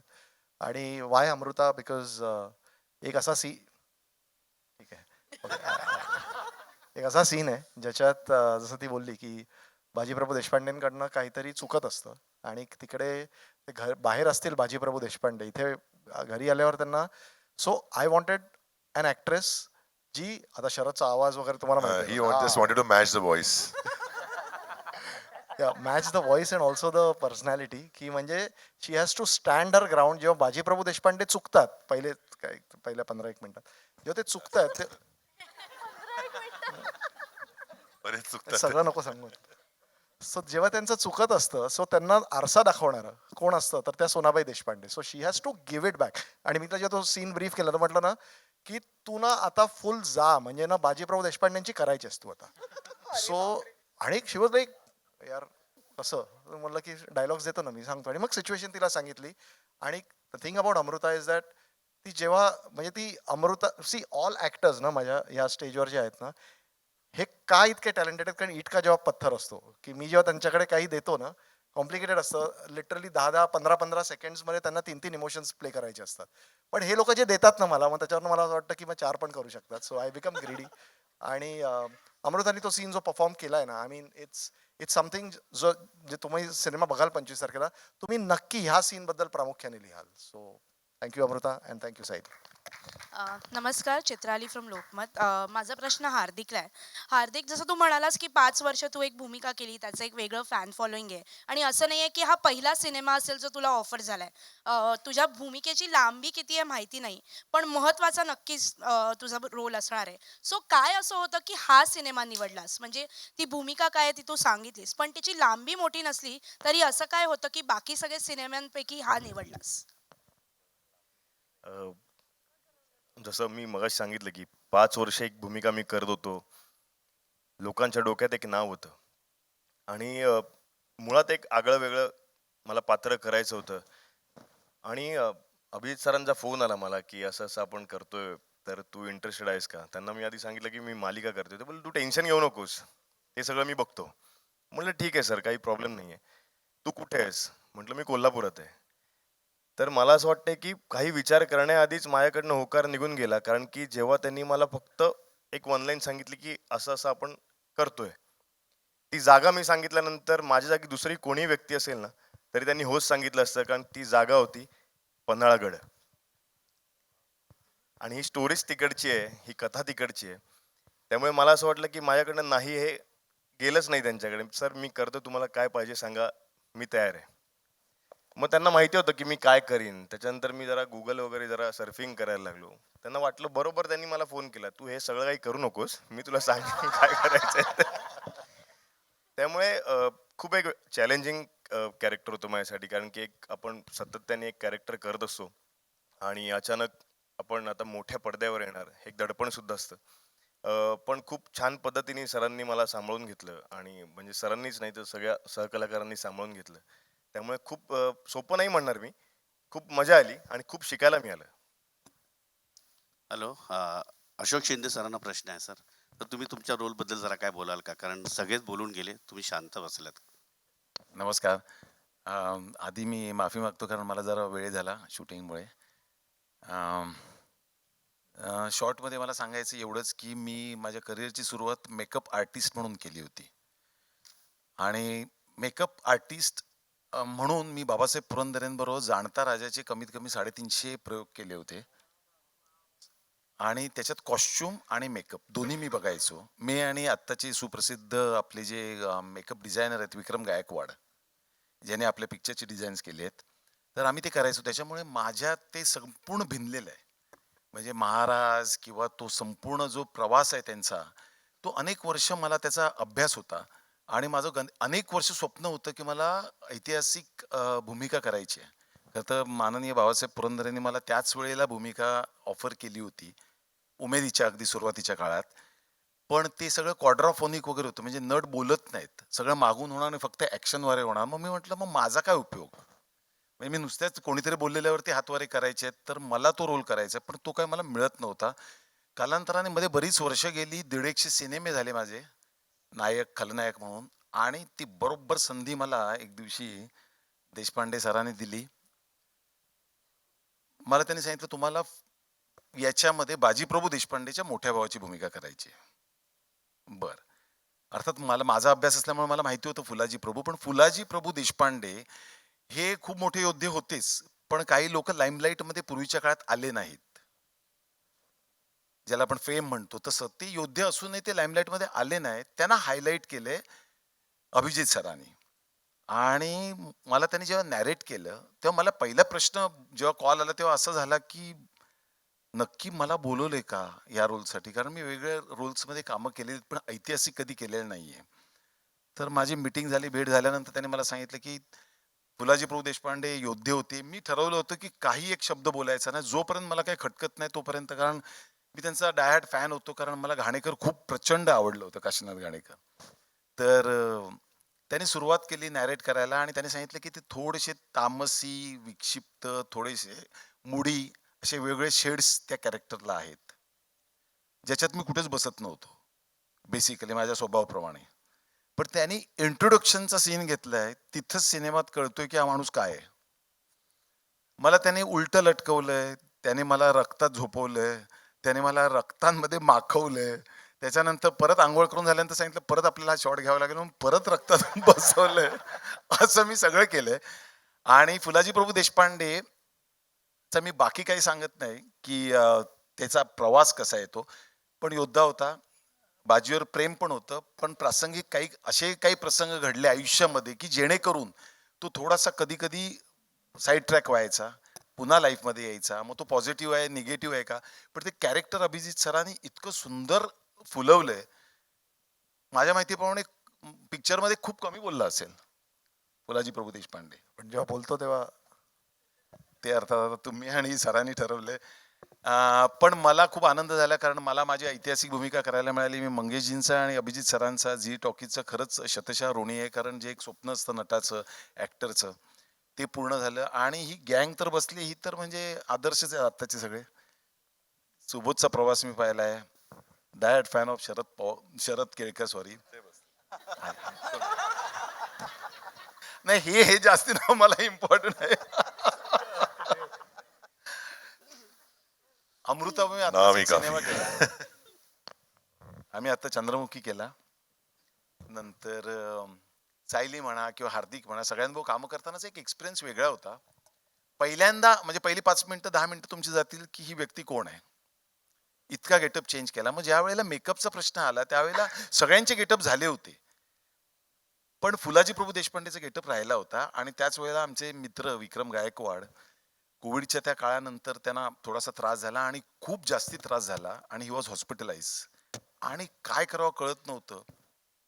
त्याच्यामुळे आता करायचं काय, तर अभिजित सरांनी विचारलं तुम्हाला काय वाटतंय, तर त्यांना माहिती होतं की मी थोडंसं ह्याच्यातलं स्टडी, तर मी म्हटलं मी करून दाखवू का तुम्हाला, तुम्हाला जसं पटेल तसं तुम्ही हो म्हणा, नाहीतर मग तुम्ही मला सांगा काय हवंय ते. अर्थात मी स्वतः मेकअप आर्टिस्ट असल्यामुळे मी ते गेटअप केला, गंध म्हणा सगळं करून दाखवलं त्यांना गेटअप, आणि त्यांना दाखवलं आणि ते म्हटले मला असाच पाहिजे म्हटलं फुलाजी.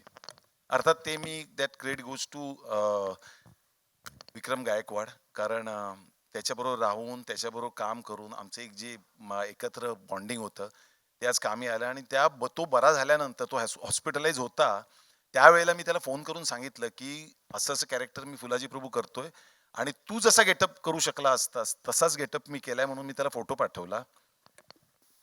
आणि मला खरंच खूप बरं वाटलं की या संपूर्ण प्रवासामध्ये ही सगळी दिग्गज मंडळी भेटली. आणि माझ्या एका एवढ्या मोठ्या वर्षांच्या कारकिर्दीनंतर म्हणजे सिनेमा टी व्ही यातली काही मंडळी तर नवीन आहेत ज्यांना कदाचित कल्पना नसेल मी कधी सुरुवात केली, पण काही आमचे जुने मित्र आहेत. ही संधी मला खरंच मिळाली त्याबद्दल मी आभारी आहे.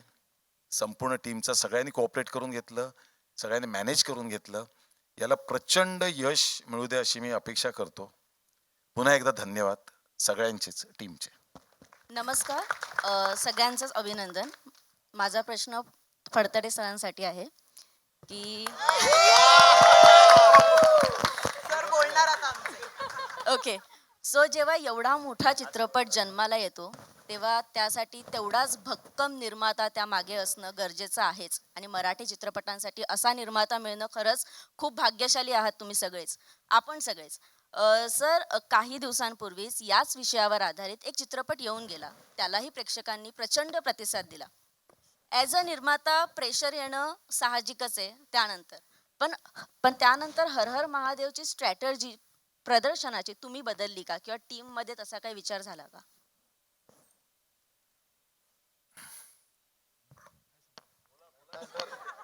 फिल्म ऑलरेडी झालं.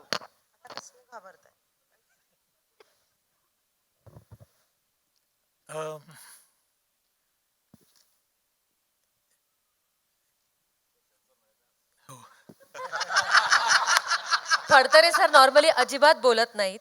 आज तुम्ही डायरेक्ट त्यांना प्रश्न विचारलाय, and that's also a tough one. Mangesh ji, if you want to add to it किंवा सर शुभेच्छांवाला प्रश्न. मी एवढं सांगेल की हा जो डायरेक्टर आहे ह्याच्याबरोबर मी आधी एक फिल्म केली होती, डॉक्टर काशीनाथ घाणेकर. ती फिल्म जेव्हा मी केली त्यावेळेला मी शपथ घेतली होती की परत ह्या डायरेक्टर बरोबर काम नाही करणार.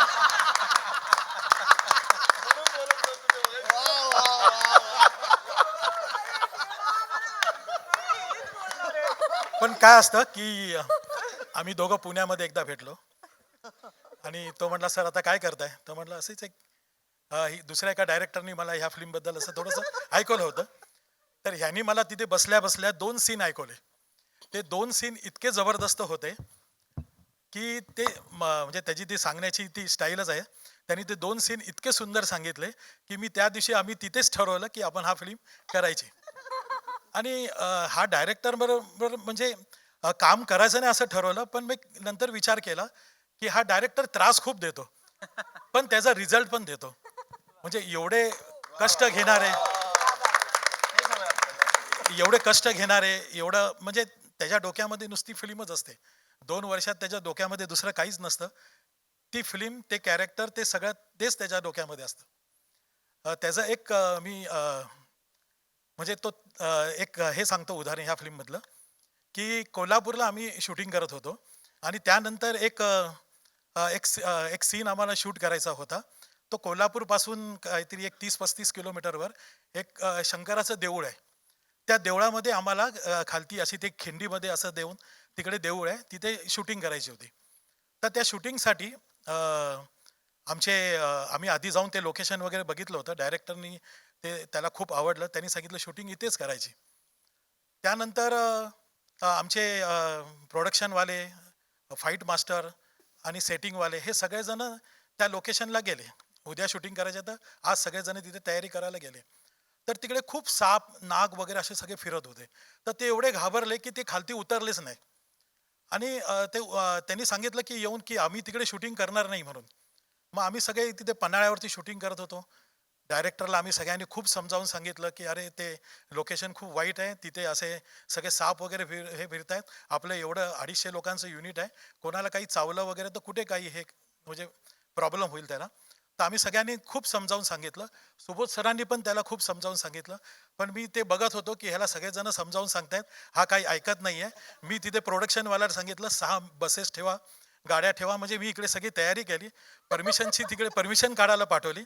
कारण मला माहिती होतं की ह्यांना कोणीही सांगितलं समजावून तरी हा काही ऐकणार नाही. आम्ही सकाळी 5 वाजता उठून तिथे म्हणजे 6:30 वाजता गेलो. तिकडे खूप अंधार होता आणि म्हणजे जिथे आदल्या दिवशी लोकांनी सांगितलं होतं की तिथे साप आणि नाग सगळे फिरतायत तिकडे हा माणूस, हा डायरेक्टर तिकडे सकाळी 6:30 वाजता जेव्हा अंधार होता तेव्हा हा तिथे एकटा उतरला खालती आणि त्यांनी तिथे फुलं घेऊन तिथे शंकराच्या पिंडीवरती फुलं वाहिली आणि त्यांनी पाया पडला आणि वरती आला आणि म्हटला या सगळेजण खालती म्हणून. यात एक ॲड करेन की आता विषयच छत्रपती शिवाजी महाराज आणि मावळे आहेत. एक जो हिरा असतो ना, त्याला कोणत्या दिशेने कोण काय पाहतो त्यानुसार त्याला दिसतं की प्रतिबिंब काय आहे, पुढे काय जाणार आहे. त्यामुळे विषय असा आहे की 1-2च काय तर अजून 100 सिनेमे सुद्धा होऊच शकतात आणि माझी खात्री आहे की 100 चांगले सिनेमे होणार आहेत. त्यामुळे असं अजिबातच नसतं की एक सिनेमा झाला म्हणून दुसरा व्हावा का नाही, तो काही प्रश्न. ही काही स्पर्धा नाही आहे, हे प्रदर्शन आहे. ते मुळात सगळ्यांनी लक्षात घेतलं पाहिजे. आणि दुसरी गोष्ट ह्या टीमबद्दल सांगायचं झालं तर ते होतं की मुळात प्रेरणा आणि स्फूर्तीस्थानच प्रत्यक्ष महाराज आणि बाजीप्रभू देशपांडे आहेत. तर अशा वेळेस आपण काय करू शकतो? आपण त्या सिनेमाला न्याय देण्याच्या योग्यतेचे आहोत का नाही ह्याची एक चाचणी स्वतःलाच पडते कधी. तो प्रश्न जेव्हा पडतो तेव्हा काही गोष्टी सांगण्यासारख्या अगदीच असतात. म्हणजे एक प्रकारचं डेडिकेशन, समर्पण असावं लागतं प्रत्येक कलाकाराच्या अंगात. तर ती गोष्ट ह्या सिनेमाच्या बाबतीत अशी नक्कीच सांगता येईल की आत्ताच अभिजितनी सांगितलं की जवळजवळ 9 वर्षांपूर्वीपासून हा सिनेमा त्याच्याबरोबर आहे. तेव्हा त्यांनी स्क्रिप्ट लिहिलं, 9 वर्ष तो लिहिला गेलाय, 9 वर्ष त्याला पुन्हा पुन्हा लिहिलं गेलंय, वेगवेगळ्या स्वरूपात त्याला तो सिनेमा घडताना दिसलेला आहे. त्यामुळे ही आत्ताची आजकालची गोष्ट नाही, ही 9 वर्षांपासून घडत आलेली एक आणि सिनेमा घडत गेलाय. सिनेमाबरोबर अभिजित आणि त्याचा दिग्दर्शनातला एक पैलू पण बदलत आणि घडत गेलेला आहे नवीन. आणि स्वतः शरदबद्दल सांगायचं तर हा सिनेमा करत असताना लुकसाठी किंवा इतर गोष्टींसाठी 1.5 वर्ष त्यांनी इतर कोणतंही काम केलेलं नव्हतं. तो पूर्णपणे ह्या सिनेमासाठीच समर्पित होता. इतर कोणत्याही गोष्टीत त्यांनी लक्ष घातलेलं नव्हतं. सुबोधबद्दल सांगायचं झालं तर फिजिकली तर त्यांनी ट्रेनिंग केलेलंच आहे.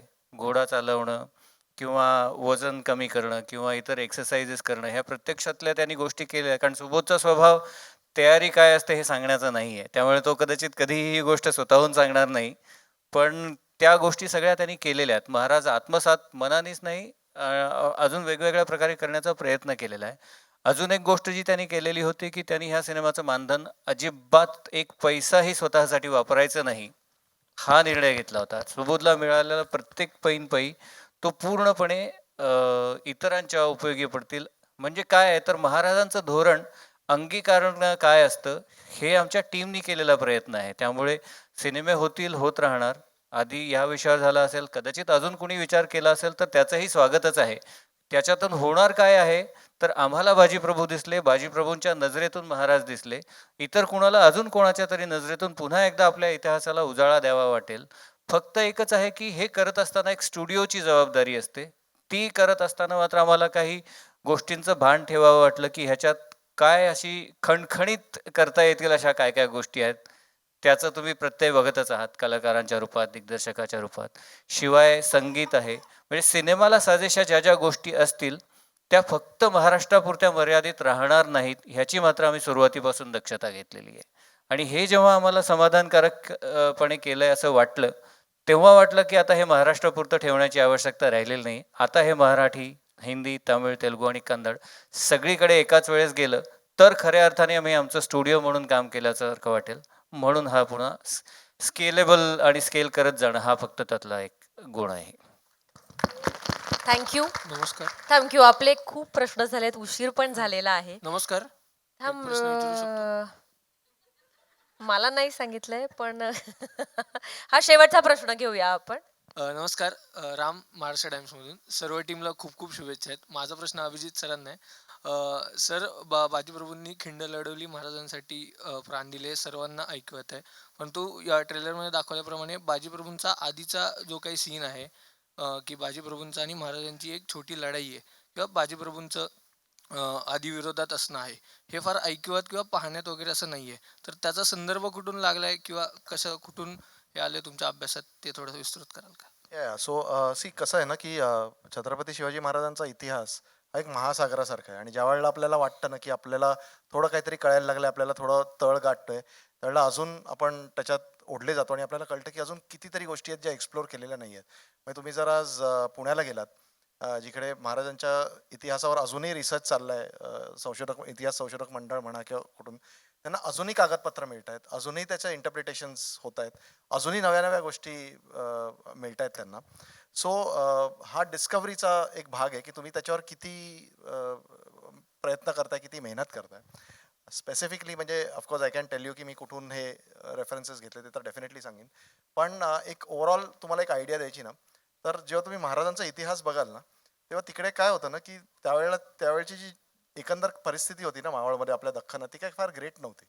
तिकडे म्हणजे इतके वर्षांपासनं खितपत पडलेली माणसं, ज्यांना काय म्हणजे ज्या गावात ते जन्मायचे त्याच गावात मरायचे. आणि ह्याचा प्रत्येक कुठे येतो, जेव्हा महाराजांनी स्वराज्य उभं केलं तर त्यांनी पहिले काय केलं माहितीये, त्यांनी रस्ते बांधले, गावातनं कनेक्टिव्हिटी वाढली, so that people can travel. कारण जो माणूस ट्रॅव्हल करतो तो ड्रीम करू शकतो. आणि त्यामुळे हे खूप मोठं म्हणजे ते काय कुठल्या लेवलचा तो विचार होता तो आपण कदाचित एका सिनेमात कधी सांगूच शकत नाही. पण अशा बऱ्याच गोष्टी केल्या त्यांनी. आता काय असतं ना की कुठेतरी आपण जेव्हा एकाच म्हणजे आता तुम्ही फार चुकीचं किंवा फार घाणेरडं एक्झाम्पल देतो की आपण टीव्ही बघताना एकाच पोझिशनमध्ये जेव्हा बसलेले असतो ना, तेव्हा आपल्याला जेव्हा पाय आपण हे ठेवतो ना, तेव्हा पण आपल्या पायात मुंग्या येतात. तर विचार करा, 350 वर्ष जी माणसं खितपत पडलेली, ज्यांना अन्यायाचा इतका यूज टू झाली होती ती माणसं, जेव्हा त्यांना कोणीतरी येऊन सांगतं की जेव्हा अरे यार तुम्ही काहीतरी वेगळं करू शकता, तेव्हा ते सर्वात पहिले काय म्हणतील, कशाला, जे आहे ते ठीक आहे ना, इकडेच आलो, इकडेच जन्मलो, इथेच जगलो, इथेच मेलो, काय फरक पडतो. असंच झालं होतं. बदल हा कधीही नको असतो, बदल ना कधी नको असतो, पण तो इम्पॉर्टंट असतो. आणि हा जो बदल होता दख्खनमध्ये 350 वर्षाच्या अंधकारानंतर, हे जे वादळ होतं ते होतं छत्रपती शिवाजी महाराज. सो ऑफकोर्स मावळातनं विरोध झाला होता त्याला, आणि ह्याचे आपल्याला पुरावे बऱ्याचशा पुस्तकातनं, आणि वेन आय से पुस्तक, आय एम नॉट सेइंग कादंबरी, नॉट नॉवेल्स, पण बऱ्याचशा ऐतिहासिक संदर्भातनं आपल्याला मिळतात. बऱ्याचशा लोकांनी त्यांचा विरोध केला होता. आणि तो विरोध का होता, कशासाठी होता, ते आपण सिनेमामध्ये पण बघू आणि ते ओव्हरऑल बऱ्याचशा गोष्टी आपण एक्सप्लोर केलेल्या आहेत. पण ह्याचं प्रातिनिधिक स्वरूप जो विरोधाचा होता ते होतं बाजीप्रभू देशपांडे. पण सिनेमा हाच आहे की ज्या बदलाचा मी विरोध कारण बाजीप्रभू देशपांडेचा पण कॅरेक्टर तुम्ही फिल्ममध्ये बघाल तर मी सगळं सांगणार नाही, पण की म्हणजे कुठेतरी ट्रॅव्हल नाही केले त्या माणसानी, कुठेतरी तेवढे म्हणजे. आणि त्याच्यात एक महाराजांचा एक डायलॉग आहे की अर्धी जिंदगी गेली तुमची, पण तुम्ही काय काय केलं तुम्ही आयुष्यात, एक बुलंद शत्रू पण नाही कमवलात. ही हे तुम्ही आहात. एक एजिंग वॉरियरची ही गोष्ट आहे. एका एजिंग वॉरियरला समवेअर लेट इन लाईफ एक पर्पज मिळतं, एक ध्येय मिळतं, ही गोष्ट आहे ती. सो आता एजिंग वॉरियर म्हटलं की दोन गोष्टी आहेत, एक तर वॉरियर, दुसरं एजिंग. सो आता एजिंग म्हणजे काय की एवढे वर्ष त्यांनी त्याच ह्याच्यात ते रुडले होते, त्याच्यातच ते स्वतःला त्यांनी गाडून घेतलं होतं. आणि मग काय होतं, मग काय ती काय म्हणतात ती ऊर्जा माझ्या छत्रपतींची काय की ज्या माणसाने त्यांचा विरोध केला त्याच माणसाने त्यांच्यासाठी जीव दिला. हा ग्राफ आहे स्टोरीचा. सिनेमा रिलीज झाल्यानंतर आपण एक चर्चासत्र ठेवूया, कारण का तू खूप आत्मीयतेने बोलतोस, त्यामुळे तुला ऐकायला खूप आम्हाला आवडेल. तर सिनेमा रिलीज झाल्यानंतर आपण एक चर्चासत्र ठेवूया तुझ्यासोबत. नक्कीच, डेफिनेटली. Thank you very much. आपण भरपूर प्रश्न घेतलेत. Will click a few photos. नाही, वन सेक. सो कुठली फिल्म ऑलवेज ऍक्टर्स जे असतात ते नेहमी विल क्लिक पिक्चर्स, बट एक we have to call few people, कारण पडद्या समोरच्या लोकांना आपण नेहमीच बघतो. पण माझी जी टीम आहे, माय A-list टीम, ज्यांनी हा सिनेमा तुमच्यासमोर आणलेला आहे, I would like to acknowledge them and call them on stage. So आता जी दिसत आहेत त्यांना मी आता बोलवणार आहे. मितालीजी तुम्ही या, हितेशजी तुम्ही या, गोकुळजी कुठे आहेत? गोकुळजी माझे VFX ज्यांनी हे, आता VFXचं कसं असतं ना, सगळ्यांना बोलतो. हितेश ज्यांनी म्युझिक केलंय, गोकुळजींचं काम, गोकुळजी VFX केलंय. VFXचं असं असतं की त्यांचं काम तेव्हा दिसतं जेव्हा त्यांचं काम दिसत नाही, आणि त्यांचं काम जेव्हा दिसतं तेव्हा शिव्या पडतात. सो ह्यांनी खूप सुंदर 400 आर्टिस्ट बरोबर त्यांनी हा प्रोजेक्ट केलेला आहे. सो गोकुळजी VFX, PK ऍक्शन जी तुम्ही पाहिलेत, बाजीप्रभू उडतायत आणि मारतायत रक्त विकताचं. PK सर कुठे आहेत? PK सर नाही आले. हा, PK सर आहेत. अश्विनजी या. प्राजक्त देशमुख, संगीत देवबाभळीचे लेखक, ज्यांनी माझ्याबरोबर संवाद लिहिलेत, कुठे आहेत? Okay, happy birthday. त्यांच्या बायकोचा बर्थडे. So wish. गणेशजी या.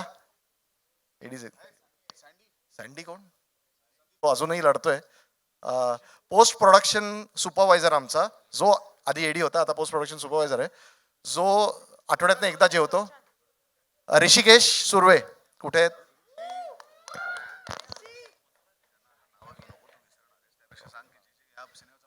हा, मी नावं विसरतो. लोचन कानविंदे कुठे आहेत? कानविंदे आलेत. आणि सगळ्यांनी Thank you very much. Everybody will click some good photos. आणि thank you everybody for coming. Bye bye. Good evening. See you. Please जरा फोटो काढायचे, तुम्ही काढून घ्या फोटो.